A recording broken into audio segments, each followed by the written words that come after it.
और चलिए बात कर लेते हैं कश्मीर की, जहां पर दहशतगर्दी ने एक बार फिर से सिर उठा लिया है। घाटी में एक बार फिर टारगेट किलिंग की घटना सामने आई। एक हफ्ते में दूसरी बार है जब कश्मीर में आतंकियों ने टारगेट तरीके से किसी की जान ली। बड़ी खबर इसी से जुड़ी हुई, आप जान लीजिए कि कुलगाम टारगेट किलिंग से जुड़ा बड़ा अपडेट सामने आया। हमले में घायल दूसरे प्रवासी मजदूर की मौत हो गई है। आतंकियों ने 2 प्रवासी मजदूरों पर दरअसल हमला किया था। आतंकी हमले में दोनों प्रवासी मजदूरों की जान चली गई। छत्तीसगढ़ के रहने वाले ये दोनों मजदूर बताए जा रहे हैं। जम्मू कश्मीर के कुलगाम जिले में टारगेट किलिंग का मामला सामने आया। केलम इलाके में एक बार फिर से दहशतगर्दों ने प्रवासी मजदूरों को टारगेट किया है। आतंकवादियों की गोलीबारी में एक प्रवासी मजदूर की जान चली गई, दूसरा घायल हुआ है। इसके बाद उसको अस्पताल में एडमिट कर दिया गया, लेकिन इलाज के दौरान दूसरे मजदूर ने भी दम तोड़ दिया। दोनों मजदूर छत्तीसगढ़ के रहने वाले बताए जा रहे हैं। घटना के बाद से सुरक्षा बलों ने इलाके की घेराबंदी कर ली है। सर्च ऑपरेशन जारी है। सीसीटीवी समेत तमाम खुफिया तंत्र के सहारे आतंकियों की पहचान और तलाश की जा रही है। तो टारगेट किलिंग और हाल के दिनों में कई ऐसे मामले सामने आए। हालांकि बीच में इस पर रोक जरूर लगी थी सुरक्षा बलों के एक्शन के बाद, लेकिन जो बड़ी बात है वो ये कि एक बार फिर से हमला हुआ है। 3 तस्वीरों के जरिए आप समझे क्या है पूरी खबर। कश्मीर में टारगेट किलिंग का ये पूरा मामला सामने आया। फिलहाल वहां पर तलाशी बड़े पैमाने पर सुरक्षा बलों की तरफ से ली जा रही है। सर्च ऑपरेशन जारी है। कई सारे सवाल है दहशतगर्दी के पीछे आखिरकार कौन है। कुलगाम में एक बार फिर से इस तरीके की खबर सामने आ रही है जहां पर टारगेट किलिंग हुई है। अब सवाल ये है कि आखिरकार इस पर पूरी तरीके से ब्रेक कब लगेगा। 2 मजदूरों की हत्या कर दी गई है और इसके पीछे का कारण सिर्फ और सिर्फ दहशत फैलाना था। अब आंकड़ों के जरिए मैं आपको बताने की कोशिश करते हैं कि धारा 370 के हटने से अब तक घाटी में पाकिस्तानी साजिश किस तरह से सामने आई है, तो आप जरा समझ लीजिए। कुल नागरिकों की मौत 189 से ज्यादा है। इसमें बाहरी लोग भी शामिल हैं, इसमें प्रवासी हैं। प्रवासी मजदूरों की टारगेट किलिंग की अगर हम बात करें तो ये आंकड़ा 45 से ज्यादा है। आतंकवादी मारे गए हैं, उनकी संख्या है 833 से अधिक। इसके अलावा कई सारे हमारे जवान हैं जिन्होंने शहादत दी है, उनकी संख्या 204 हो जाती है। गृह मंत्रालय के आंकड़े हैं जो कि हमने अभी आपके सामने रखा। लेकिन अब यहाँ पर यह जानना भी जरूरी है कि किस साल में कितने आतंकी और कितने नागरिकों की मौत हुई और कितने सुरक्षा बलों को हमने खो दिया, तो वो भी आंकड़ों के जरिए आपके सामने रखते हैं। अगस्त 2019 से अगस्त 2026 तक तो इसमें कितने आतंकी मारे गए हैं वो हम आपको बताते हैं। 152 आतंकी जो कि मारे गए हैं। इस दौरान 80 शहीद हुए हैं हमारे सुरक्षा बल। कुल नागरिकों की मौत तकरीबन 44 है। साल 2020 का आंकड़ा ये कहता है कि 232 आतंकियों को उनके अंजाम तक पहुंचाया गया है और इसमें कई ऐसे लोकल लोग भी थे जिनकी जान गई है। साहिल सुहेल हमारे साथ, हमारे सहयोगी तमाम जानकारी के साथ इस वक्त लाइव कनेक्टेड है। सीधे उनका रुख करते हैं साहिल, क्योंकि एक बार फिर से दहशत फैलाने की कोशिश की गई है, साजिश यहाँ पर देखने को मिली। टारगेट किलिंग का ये पूरा मामला, क्या ताजा अपडेट्स है हमारे पास? सुरक्षा बलों की तरफ से सर्च ऑपरेशन चल रहा है, फिलहाल वहां पर स्थिति क्या?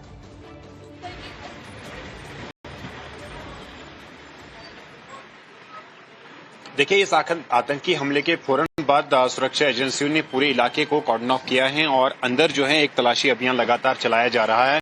यहाँ भारतीय सेना, जम्मू कश्मीर पुलिस और सीआरपीएफ के जवानों की तुरंत तैनाती की गई है और यहीं से करीब आधे किलोमीटर की दूरी पर वो ब्रिक किलन है जहां पर दोनों प्रवासी मजदूर काम कर रहे थे। कल 8:30 बजे का समय था जब आतंकवादियों ने नजदीक से दोनों प्रवासी मजदूरों पर गोलियां चलाई हैं। सूत्रों से हमें जानकारी मिल रही है कि दोनों मजदूरों के साथ पहले आतंकवादियों ने बातचीत की है, उनसे उनका नाम पता पूछा है और उसके बाद जो है उन पर नजदीक से गोलियां चलाई है, जिसकी वजह से प्रवासी मजदूर जिसकी पहचान दीपक के तौर पर हुई है उनकी ऑन स्पॉट डेथ होती है, जबकि भूपेंद्र उससे बुरी तरीके से वो घायल हुए थे। उनको गवर्नमेंट मेडिकल कॉलेज अनंतनाग पहले भेजा गया था, लेकिन उसके बाद सिक्किम सौरा में उनका इलाज चल रहा था और आज सुबह वो वहां पर दम तोड़ बैठे हैं। तो यहाँ आप देखेंगे इस पूरे इलाके में अब भारतीय सेना है, जम्मू कश्मीर पुलिस के जवानों की तैनाती की गई है और अंदर एक लंबे समय से एक सर्च ऑपरेशन चलाया जा रहा है। पिछले कई दिनों से लगातार, खासतौर पर जुलाई की 22 तारीख से जब दक्षिण कश्मीर के अनंतनाग में एक आतंकी हमला हुआ था जिसमें एक पुलिसकर्मी की मौत हुई थी, उसके बाद तुरंत से ही सुरक्षा एजेंसियां हाई अलर्ट पर थी। जगह जगह पर नाके लगाए जा रहे थे, सर्च ऑपरेशन चलाए जा रहे थे और दक्षिण कश्मीर के इस कुलगाम डिस्ट्रिक्ट में भी सुरक्षा एजेंसियों ने बड़े पैमाने पर जो गोला और बारूद है वो जब्त किया था। तो कहीं ना कहीं पर सुरक्षा एजेंसियां पहले ही इस काम में लगी हुई थी, लेकिन इस बीच ये घटना घटी है और आतंकवादियों ने दो प्रवासी मजदूरों को निशाना बनाया जो छत्तीसगढ़ के रहने वाले हैं और दोनों की अब इस मामले में मौत हुई है।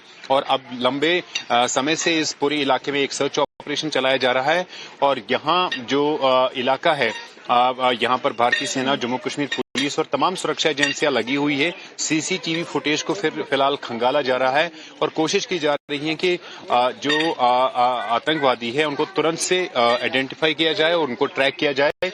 और जिस जगह पर यह आतंकी हमला हुआ है वो करीब 2 से 3 किलोमीटर दूर श्रीनगर जम्मू राष्ट्रीय राजमार्ग से है, जो कि श्री अमरनाथ जी यात्रा का ऑफिशियल ट्रैक भी है, यात्रा रूट भी है। सुरक्षा बल किस तरीके से सक्रिय है, वहां पर हर आने जाने वालों से पूछताछ बाकायदा की जा रही है। एक और बड़ी खबर है, जरा वो अपने दर्शकों को बता दूं, फिर मैं लौट रही हूं आपके पास। कुलगाम टारगेट किलिंग पर एलजी ने आदेश दिए हैं। एलजी मनोज सिन्हा ने डीजीपी नलिन प्रभात से बात की है। आतंकियों के खात्मे का सुरक्षा बलों को आदेश दिया गया। एलजी मनोज सिन्हा ने बाकायदा सोशल मीडिया पर पोस्ट किया है और अपने इस पोस्ट के जरिए उन्होंने जानकारी दी। आपकी टीवी स्क्रीन पर इस वक्त उनका पोस्ट है, जिसके जरिए उन्होंने कहा कि आतंकियों के खात्मे का निर्देश सुरक्षा बलों को दे दिया गया है। तो एक बार हम आपको फिर से बताते हैं कि आखिरकार मनोज सिन्हा जो कि एलजी हैं, उनकी तरफ से क्या कुछ लिखा गया। तो उन्होंने लिखा है कि कुलगाम में हुए बर्बर आतंकी हमले के इस पूरे मामले में, जिसमें छत्तीसगढ़ के एक मजदूर की जान चली गई है, उसके बाद मैंने डीजीपी से बात की है नलिन प्रभात और सुरक्षा बलों के शीर्ष अधिकारियों से भी मैंने बात की है। मैं इस कायरतापूर्ण हरकत की कड़ी निंदा करता हूं, ये उन्होंने अपने पोस्ट में लिखा। मैंने सुरक्षा बलों को अपना ऑपरेशन तेज करने के लिए और आतंकवादियों को खत्म करने का निर्देश दिया है, ये एलजी मनोज सिन्हा लिखते हैं। जम्मू कश्मीर पुलिस और सुरक्षा बलों ने इलाके को घेर लिया है और दोषियों को सजा दिलाने के लिए बाकायदा ऑपरेशन की शुरुआत भी कर दी गई है। छत्तीसगढ़ के एक और मजदूर है जो कि घायल है, उनको तुरंत इलाज के लिए अस्पताल में एडमिट कर दिया गया है। पीड़ित परिवार के प्रति मेरी गहरी संवेदनाएं और मैं घायलों के जल्द ठीक होने की कामना करता हूं। ये एलजी मनोज सिन्हा की तरफ से जो पोस्ट किया गया है वो भी मैं आपको बता रहे हैं और इस पोस्ट के जरिए उन्होंने कहा कि बाकायदा आतंकियों के खात्मे का निर्देश उनकी तरफ से दे दिया गया है और वो पूरी स्थिति को लेकर के लगातार सुरक्षा बलों के कांटेक्ट में है। प्रशासन पुलिस से लगातार बात कर रहा है। इधर कश्मीर में बीजेपी के नेता रविंद्र रैना का बयान सामने आया। आतंकियों ने फिर से कश्मीर को लहूलुहान किया, ये उन्होंने कहा। 2 मजदूरों पर कायराना हमला जघन्य पाप है, आतंकियों को बहुत बड़ी कीमत चुकानी पड़ेगी, रविंद्र रैना की तरफ से कहा गया है। पूर्व बीजेपी अध्यक्ष है जम्मू कश्मीर के, उनकी तरफ से कहा गया। बीजेपी नेता रविंद्र रैना ये कह रहे हैं कि आतंकियों ने फिर से कश्मीर को लहूलुहान किया, 2 मजदूरों पर कायराना हमला जघन्य पाप है, ये भी उन्होंने कहा।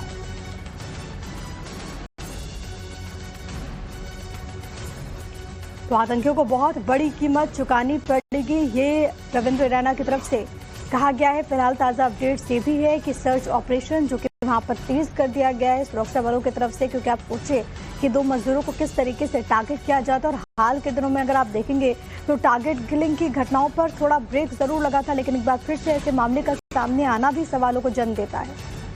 पाकिस्तानी आतंकवादियों ने एक बार फिर कश्मीर को लहूलुहान किया है। दक्षिण कश्मीर के कुलगाम जिले के किलंग गांव में 2 मजदूर साथियों पर आतंकवादियों ने गोलीबारी की है, उन्हें निशाना बनाया है। गंभीर अवस्था में घायल दोनों कामगारी मजदूर साथियों को हॉस्पिटल लाया गया, जहां एक मजदूर भाई जख्मों की ताब न लाते हुए उन्होंने अपने प्राण त्याग दिए।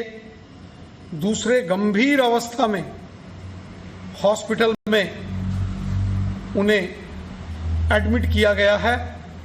एक बार फिर कायर पाकिस्तानी आतंकवादियों ने ये खूनी खेल कश्मीर के अंदर खेला है। और कुलगाम हमले पर छत्तीसगढ़ के सीएम ने भी पोस्ट किया है। सीएम वीडी साय ने हमले पर दुख जताया, अधिकारियों को आवश्यक दिशा निर्देश उनकी तरफ से दिए गए।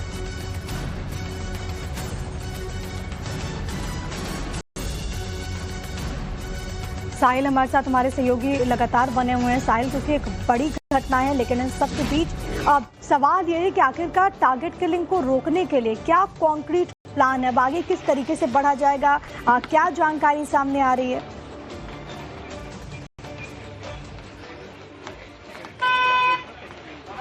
देखिए, फिलहाल जो प्रवासी मजदूर पूरी कश्मीर घाटी में काम कर रहे हैं और जिन जगहों पे काम कर रहे हैं उनको सैनिटाइज करने का काम लगातार सुरक्षा एजेंसियां अंजाम दे रही है। इससे पहले जो टारगेट किलिंग हुई थी उसके बाद एक एसओपी बना था। उस एसओपी के अंतर्गत जो ओनर्स है जहां पर ये प्रवासी मजदूर काम कर रहे हैं उनको अपने इर्द गिर्द सीसीटीवी कैमरा लगाने के लिए कहा गया था। उसके साथ साथ प्राइवेट सिक्योरिटी भी हायर की गई है। ऐसे कई लोगों ने जिनके कारखाने चलते हैं, खासतौर पर ईंट भट्ट मालिकान जो हैं वो भी लगातार इस चीज पर नजर रखे हुए हैं और उनको भी सुरक्षा एजेंसियों की तरफ से लगातार जो है time to time SOPs convey किए जा रहे हैं। फिलहाल जो ग्राउंड जीरो पर सुरक्षा एजेंसियां हैं वो अपनी प्रेजेंस को बढ़ा रहे हैं। अपने आसपास के इलाकों में सर्च ऑपरेशंस लगातार किए जा रहे हैं। फ्रीक्वेंट कॉर्डन सर्च ऑपरेशंस एक एसओपी हैं और उसको बढ़ाया जा रहा है। जिस तरीके से कल जम्मू कश्मीर के उपराज्यपाल मनोज सिन्हा ने आदेश दिए हैं जम्मू कश्मीर पुलिस को और बाकी सुरक्षा एजेंसियों को, उसका हम ग्राउंड जीरो पर इम्पैक्ट देख रहे हैं। हमने देखा श्रीनगर जम्मू राष्ट्रीय राजमार्ग पर भी कई जगहों पर फ्रिस्किंग की जा रही है, आने जाने वालों पर नजर रखी जा रही है और इस तरीके के जो दूर दराज इलाके हैं ऐसे में जो सूत्रों से हमें जानकारी मिल रही है कि इन इलाकों को सैनिटाइज करने का काम और ज्यादा तेज होगा। बहुत शुक्रिया आपका तमाम बातचीत और जानकारी हम तक पहुंचाने के लिए। आप नजर बना के रखिएगा, आपसे आगे भी अपडेट्स लेते रहेंगे, दर्शकों तक पहुंचाएंगे।